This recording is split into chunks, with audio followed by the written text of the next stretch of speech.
Welcome to the first ever What's Up BP episode of the year. The great outdoors. We'll be taking you outside around BPS to show you all the different learning areas. Let's go out into the woods with Mr. Casey and Nolan to check out this new outdoor feature. There is a nature trail by the football field that goes about a half of a mile into the woods behind the school that Mr. Casey built last year. I recently had an opportunity to interview him about this project that he has put so much time and effort into. Hi, I'm Aaliyah Rickard. And I'm Nolan Taylor, and we are coming to you from the new nature trail at BPES.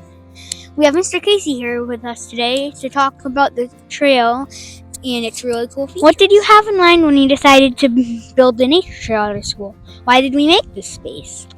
Well, I've had this in mind for years, and I want to think that when I really got planning was way back when Mr. Mishaw, who's a junior high math teacher, his son did a lot of work on the trails at the Broadalbin campus. And I love the woods, and I love mountain biking and cross-country skiing and just being outside. So when we started to talk about our capital project, we were talking about a nature trail. Unfortunately, it didn't happen, but I just couldn't let it go. So I came out here a year ago and started making them. How much did it cost our school to make this trail, and where did the money come from? That's a great question. Most of it was free on my back. Though I did get a lot of help from the school with rocks that we used for some bridges. We had mulch donated. I actually used a lot of my own lumber to build the bridges that we'll see. And other than that, I did buy some tools, a leaf blower, a weed whacker, hedge trimmer, and those came from money donated by the PTO, not for the trails, but for the kids. And really, this is for the kids. Are you into mountain biking? If so, you're in luck. Mr. Casey's building a mountain biking trail in the forest. Let's find out more about that. Now that we've heard about this amazing nature trail, can you tell us a little bit about one of your favorite features, the mountain bike trail? Yes. As a matter of fact, Leah, we're standing on it right now, and this is the newest section of the trail. And my hope has always been to share my love of mountain biking, but also being out in the woods with the students here at BPES. So while I made the main trail a year ago, this one I made just recently and hope to see us riding on it in the springtime. Thank you for meeting with us today. We look forward to the spring weather when we can get out and experience these trails. Me too. But Noel, thank you for taking an interest, and I can't wait to see you out here on your bike.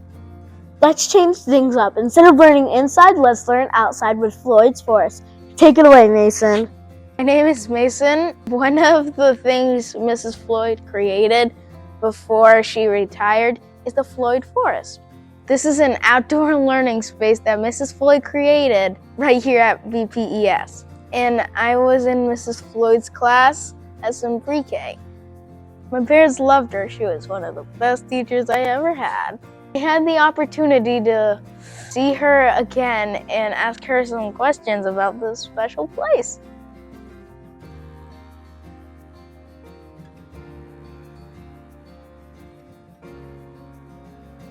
Hi, I'm here with Mrs. Floyd today, and I have some questions for her about the Floyd Forest. Starting off, when did you make the Floyd Forest? Well, Mason, thanks for asking.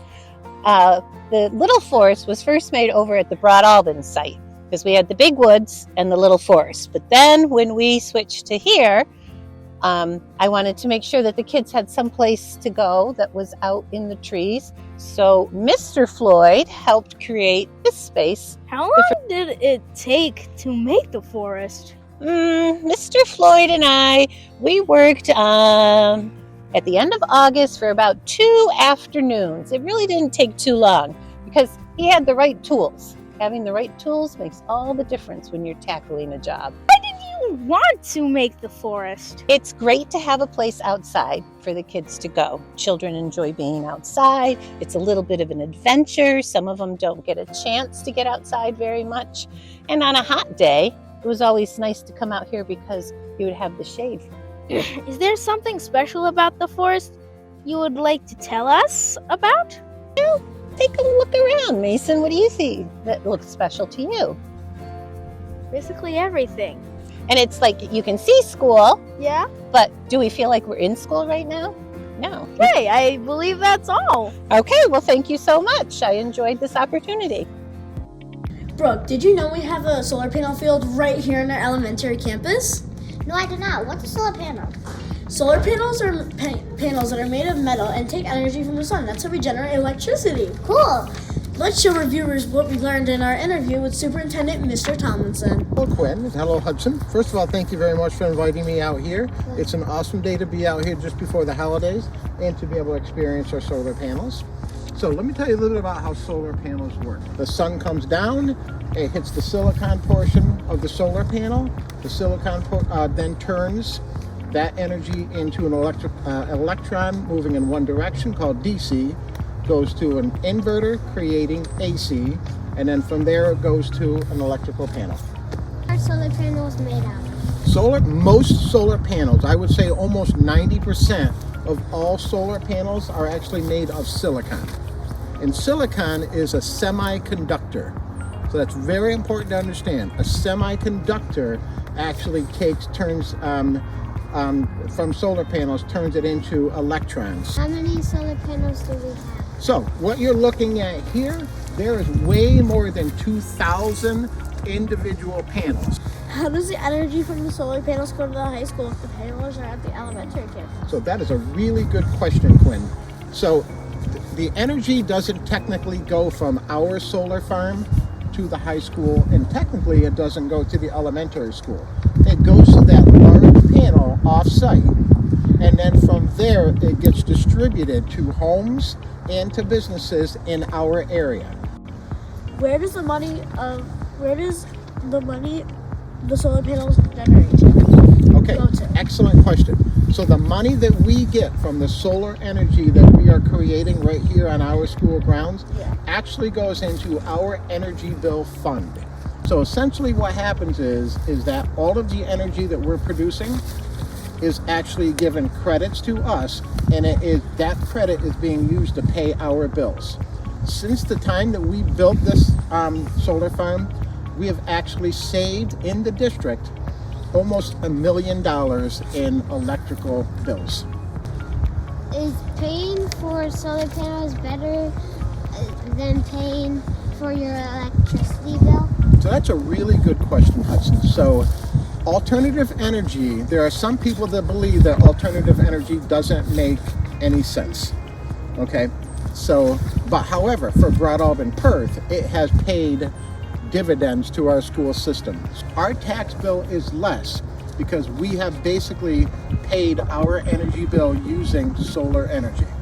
So basically our energy bills are almost free because of the solar farm. So for our school system, building this farm made a lot of sense.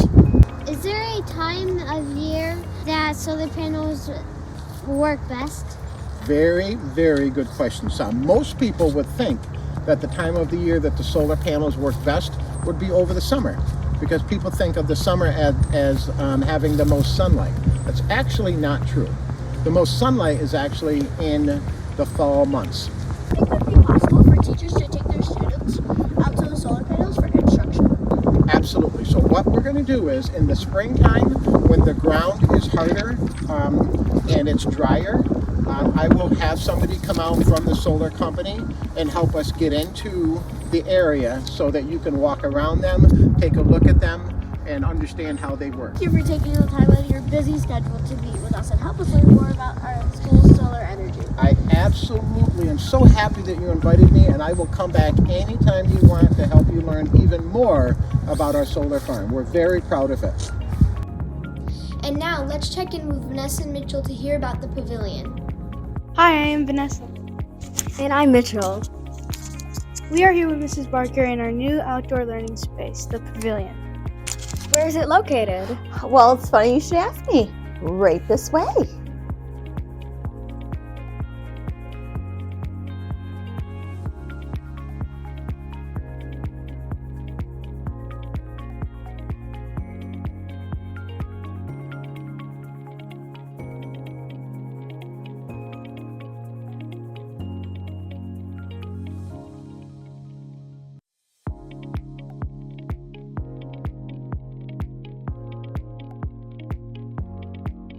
Why did we build it?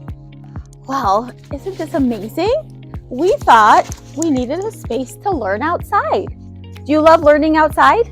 Yeah. Sometimes getting stuck inside all day long is no fun. So we built this huge pavilion as another place to learn from, like an outdoor classroom, right? Who built it? Well, it was part of the capital project. So all of the construction that happened to make us BPES, this was part of that. Oh, how do we use it?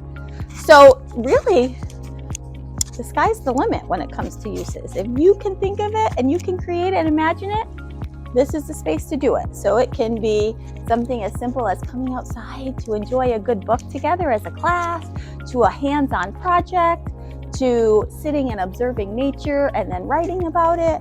You can do your math facts out here. You name it, it can be done outside. What furniture is there? How many people can it fit? Well, if you look around, we've got picnic tables, right? Yeah. We've got benches. These are my favorite, the Adirondack chairs. We've got some round picnic tables outside, and it can fit. If you want to bring like your whole grade, you could all come out at the same time. Or if you wanted to just bring your class, that would work too. What is our school's vision for this space? That we would provide students with a space to freely learn and explore and kind of start to think about their own thinking. How do teachers know if the space is available? So this space is available to anybody in the building, any part of the day. And if they want to use it, they just let the office know and they can bring their kiddos out and set up shop and have a great time. Can clubs use the pavilion? Yes, they can. We want everybody to use this. So anybody that's part of BPES, and there might even be times where we have this space and the community wants to use it. And we love that too. Really cool. Thanks, Mrs. Marcus, for having us. Well, thanks for inviting me. Next up, we have the Gordon girls interviewing about our very own greenhouse. What's up, BP? Has anyone noticed this building out in our backyard? What is that building? It's a greenhouse. But it isn't even green. Why is it called a greenhouse? I think we'll find out the answer to that and much more today with our special guest.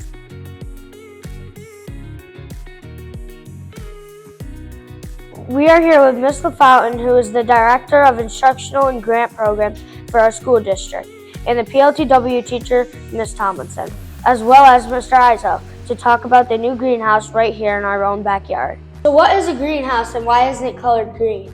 Well, a greenhouse is a way for people to grow plants outside all year long. And it's not green yet. It will be green. The green refers to all the plants that are going to be growing up in here, and it'll make the whole greenhouse look green.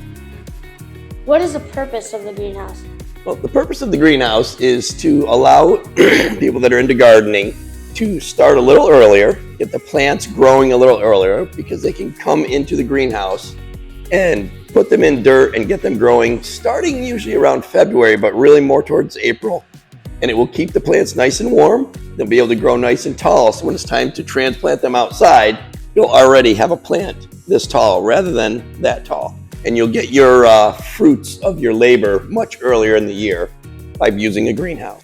The idea for the space. Well, a few summers ago, the leadership team was meeting, and Mr. Tomlinson, our superintendent, told the team he had a few extra dollars to spend, and he wanted us to come up with some ideas, some proposals of things that we thought might benefit the students. And the idea of the greenhouse proposal came up on top. What features does it have? Will it have furniture, heating, and water supply? So right now it's just the structure, but yes, it's going to have a heater. It's going to have benches for students all around the outside. It's going to have a teacher station in the middle, so the teacher can demonstrate how to do things. It's going to have some fans to keep the air flowing so the plants stay nice and healthy. It'll have a little bit of storage. We're hoping to have a shed outside so we don't have to use inside storage too much. We can use all of that for instructional space. So yeah, it's going to all come together pretty quickly. So how are teachers going to use this space? The teachers are going to be able to use the space because they will actually have a learning station where the teachers can bring all their supplies, and the students will have benches, and so that they can sit and be a part of whether it's an experiment. It doesn't even have to be just growing. We can have science experiments in here.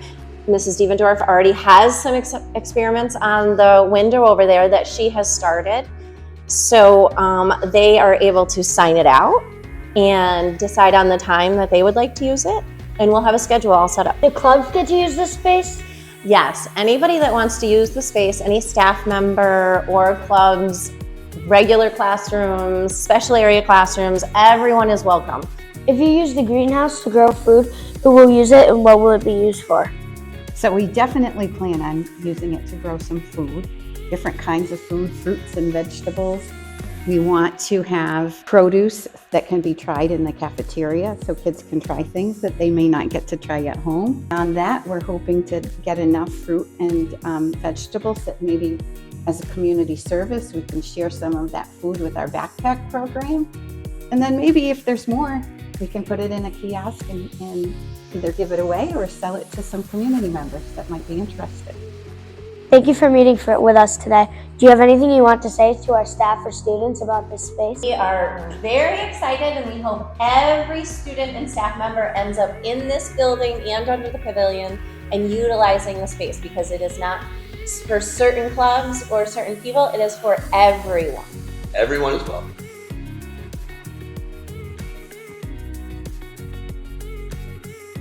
Did you know we have a monarch butterfly waste station? Monarch butterfly waste stations are places that provide resources necessary for monarch butterflies and support their migration. We had an opportunity to talk with Mrs. Thompson, who helped bring this to our school. Hi, I'm Liliana Geyer. And I'm Amelia Hazer, and today we're here with Mrs. Thompson to learn about Monarch Butterfly Waste Station. I think Broadalbin-Perth Elementary School needs a butterfly waste station. So it's important to have a waste station here at Broadalbin-Perth Elementary because monarch populations are declining around the world, and it's important for us to provide the habitat that they need to survive on their long migrations. What is the use of a monarch butterfly waste station? So as a waste station, what we are is we've designated the elementary school as a stopover point for the monarch butterflies. So the science club last year with Mrs. Forrest and I, we determined that on our campus we have the plants that the butterflies need to survive throughout the year, and our campus serves as habitat for the butterflies and the caterpillars during their life cycle. Do you think other schools should have a monarch butterfly waste station, and why? Absolutely. It's simple and easy to get. All we had to do was walk around our campus and determine, yes, we have these plants that the monarchs love. And now we have the habitat for them. And everybody loves a monarch butterfly. As kids, we love to catch the caterpillars and watch them metamorphosis and turn into butterflies. And they're important pollinators as well. So it's really important, I think, for every school community to have habitat for these butterflies as they migrate. What time of the year do monarch butterflies come to the waste station? Oh, good question. So we can find them here most of the year. The adults lay their eggs in the spring, and the caterpillars hatch in the spring, and then they eat the milkweed plants all spring and summer. They turn into adults, and we can find the adults in the summer and in the fall before they migrate south. What types of supplies are in the monarch butterfly waste station? That's the coolest part. There's no supplies needed. All we need are the natural plants that are found here on campus. So we have milkweed growing, and we have the flowering plants like Joe Pye Reed and asters on the edges of the fields and on the solar farm. So we don't have to have any extra supplies, just what's here found in nature. Thank you for coming and joining us here at BP. Thank you very much for sharing our project with the school. Speaking of monarch butterflies, did you know we have a monarch butterfly mosaic right here in our school? And it's made by our very own Mrs. Biggers. We were able to register BPES as a Monarch Way Station through monarchwatch.org, and this is our certificate that we received. We are number 41,850, and to date there's nearly 46,000 way station sites registered across North America.